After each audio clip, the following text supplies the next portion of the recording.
小明的圣诞节。圣诞节到了，早上，小明很早就醒了，他穿上最喜欢的蓝色外套，飞快地跑到客厅。圣诞树的小灯还亮着，旁边放着爸爸和妈妈准备的礼物。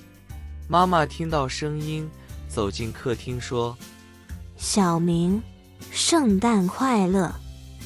小明大声说：“妈妈，圣诞快乐！”这时候，爸爸也来了，手里拿着一个红色的礼物盒。爸爸说：“小明，这是给你的圣诞礼物。”小明接过礼物盒，高兴地跳了起来。他慢慢打开盒子，里面是一个黄色的小火车。小明最喜欢火车了，他抱着小火车说：“谢谢爸爸，我太喜欢了。”爸爸笑着说：“喜欢就好。”小明也给爸爸和妈妈准备了礼物，他亲手画的画，画上是他们一家人围着圣诞树的样子。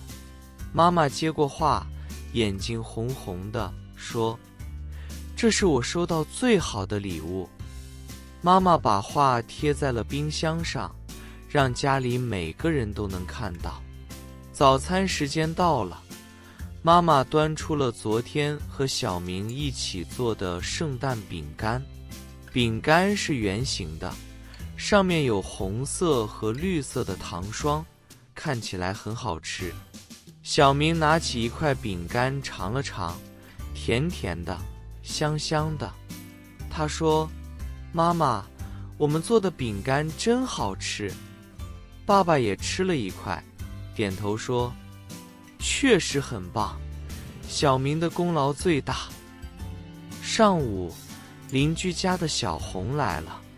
小红看到小明家的圣诞树，惊讶地说：“哇，你们的圣诞树真漂亮。”小明说：“这是我和妈妈一起装饰的，我们还做了饼干，你要不要尝一尝？”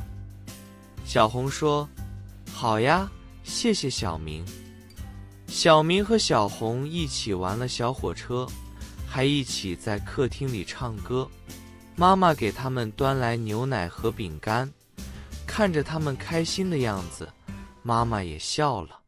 小红说：“小明，你的圣诞节真开心，我也想和你一起准备下次的节日。”小明说：“好呀，下次我们一起帮妈妈做事。”下午，爸爸带小明和妈妈去了公园。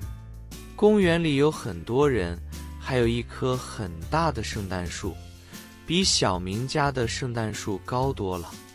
很多小朋友在公园里玩游戏，小明也加入了他们。他和小朋友们一起跑，一起笑，玩得很开心。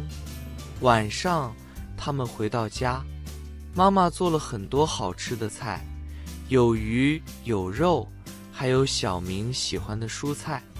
一家人围坐在桌子旁，一边吃饭，一边聊天。小明说：“今天是我最开心的一天，谢谢爸爸和妈妈。”睡觉前，小明把小火车放在床头，他想着今天发生的事情，脸上带着甜甜的微笑。他觉得圣诞节真是一个温暖又快乐的节日。